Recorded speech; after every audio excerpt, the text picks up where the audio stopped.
High বন্ধুরা, কেমন আছো? আজ আমি নিয়ে এসেছি নতুন একটা রেসিপি। এটা দেখতে যেমন সুন্দর তেমনি খেতেও খুব অসাধারণ।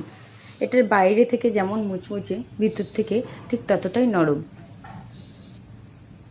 তো চলুন শুরু করি আজকের রেসিপিটি শুরু করার আগে আমার চ্যানেলটিকে অবশ্যই সাবস্ক্রাইব করবেন এবং পাশে বেল আইকনটি অন করবেন নতুন নতুন ভিডিওর সবার আগে নোটিফিকেশান পাওয়ার জন্য।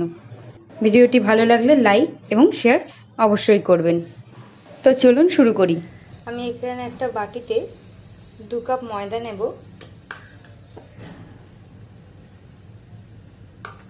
এর সাথে দেব আমি অল্প একটু লবণ। এবার এটাকে আমি ভালোভাবে হাত দিয়ে মাখিয়ে নেব। হাত দিয়ে মাখিয়ে নিয়েছি। এবার এর মধ্যে আমি একটু তেল দেব। তেলটা দিয়ে মাখিয়ে আমার দেখতে হবে ময়নটা আমার হয়েছে কিনা। তার জন্য এটাকে আমি ভালোভাবে হাত দিয়ে মাখিয়ে নেব। এটা আমার হয়নি এখনো, আর একটু তেল লাগবে।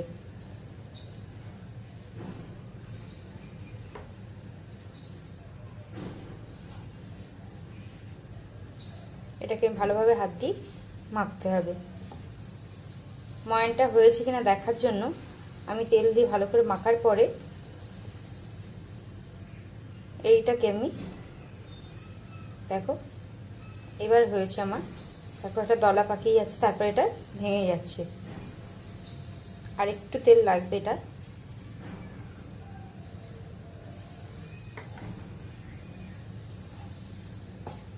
ময়ানটা ঠিক না হলে কিন্তু সিঙ্গাড়াটা ভালো হবে না। তো তার জন্য ময়ানটা ঠিক রাখতে গেলে আমাকে এটা দেখতে হবে কতটা পরিমাণ তেল লাগবে।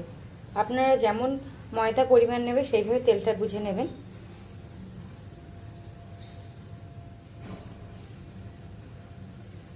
দেখো এবার এটা আমার হয়েছে। আমি এটা দলা পাকিয়ে নিয়েছি, তারপর এটা ভেঙে যাচ্ছে। তো তার মানে এটা আমার হয়ে গেছে। এবার এই ময়ানটার মধ্যে আমি একটু একটু করে জল দিয়ে মাখিয়ে নেব, যেমন রুটির আটা মাখে, আটা বা ময়দা মাখে। তবে একটু শক্ত রাখবো।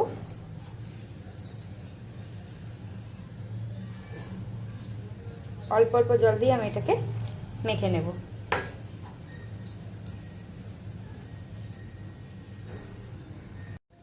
আমি এখানে একটা শক্ত ডো বানিয়েছি।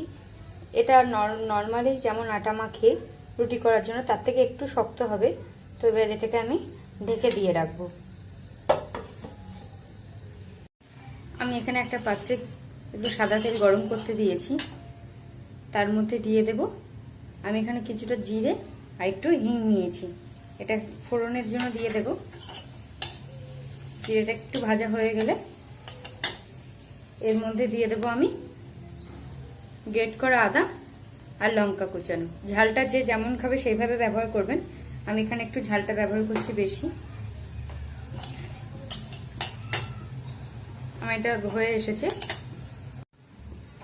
এর মধ্যে দিয়ে দেবো আমি আদা আর লঙ্কা কুচানোটা।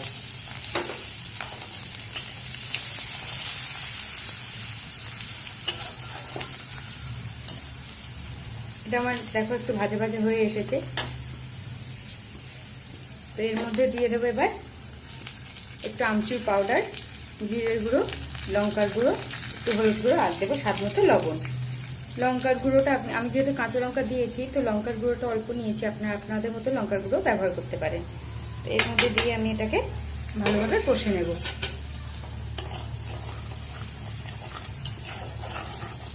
এটাকে আমি ভালোভাবে কষে নেব যাতে আমার আধা ঘন্টা গন্ধটা না থাকে। কষানো হয়ে গেছে। তো এর মধ্যে আমি দিয়ে দেবো অল্প একটু জল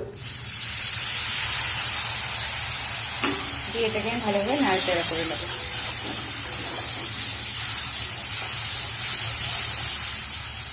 এবার এর মধ্যে দিয়ে দেবো আমি আগে থেকে সিদ্ধ করে রাখা আলুটাকে হাত দিয়ে এইভাবে ম্যাশ করে দেবো। সিদ্ধ করা আলুগুলোর মধ্যে ম্যাশ করে দিয়েছি। এবার এটাকে আমি ভালোভাবে নাড়াচাড়া করে এটাকে মিশিয়ে নেব।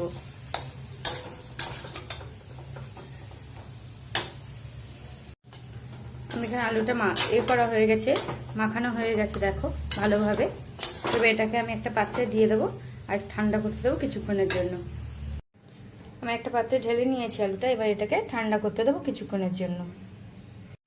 আমার এখানে আলুটা ঠান্ডা হয়ে গেছে দেখো।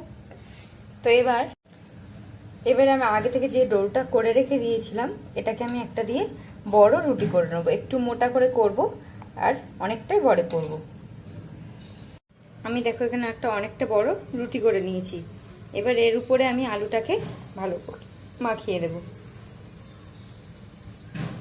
এভাবে ভালো করে মাখিয়ে দেব সবটা। আমি দেখো সবটা দিয়ে দিয়েছি। এবার এটাকে আমি এইভাবে রোল করে নেব। আমি একটা লম্বা রোল করে নিয়েছি। এবার এটা থেকে আমি ছোট ছোট করে পিস করে নেব।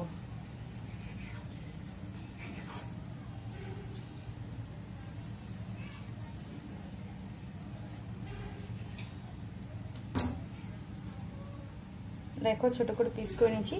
এটাকে আমি হাত দিয়ে এরকম চেপে দেব। দেখো আমি সবকটাকে এখানে বানিয়ে নিয়েছি। প্রত্যেকটা লেয়ার দেখো বোঝা যাচ্ছে। এবার এটাকে আমি ফ্রাই করব। আমি এখানে একটা পাত্রের মধ্যে 2 চামচ কর্নফ্লাওয়ার আর 2 চামচ ময়দা দিয়ে একটু জল দিয়ে ব্যাটার বানিয়ে নেব। আমি এখানে ব্যাটারটা করে নিয়েছি। তো এবার একটা করে আমি এখানে নেব, এর মধ্যে কোট করব, তারপর এটাকে তেলের মধ্যে আমি দিয়ে দেবো। তেলটা আমি আগে থেকে গরম করতে দিয়েছি, আর তেলটা আমি খুব বেশি গরম করিনি। এইভাবে আমি সবকটাকে একসাথে দিয়ে দেবো।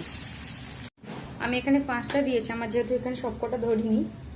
দেখো এটা আমি আস্তে আস্তে করব যাতে আমার ভিতর থেকে সবটা হয়ে যায়।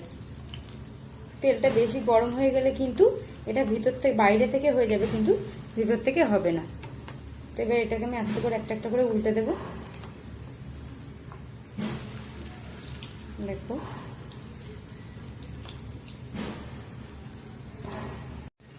এখানে আমি সবকটাকে দেখো উল্টে নিয়েছি। এটাতে সম্পূর্ণ রান্নাটা আমি আস্তে সিমে করব। দেখো আমার এগুলো ভাজা হয়ে গেছে। এগুলো দেখো ভাজা হয়ে গেছে। তো আমি এবার একটা পাত্রে তুলে নেব আস্তে আস্তে। সেম প্রসেসে আমি বাকিগুলোও ভেজে নেব। দেখো আমি সবকটাকে ভেজে তুলে নিয়েছি।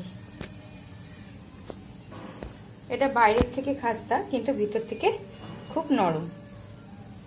আমি তোমাদের একটা ভেঙে দেখিয়ে দিচ্ছি এটা বাইরে থেকে কেমন আর ভিতরটা কেমন।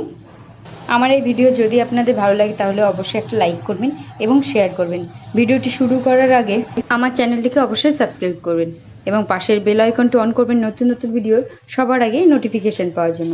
আপনাদের একটা লাইক, কমেন্ট এবং শেয়ার আমাকে নতুন নতুন ভিডিও করতে উৎসাহী করে। নমস্কার।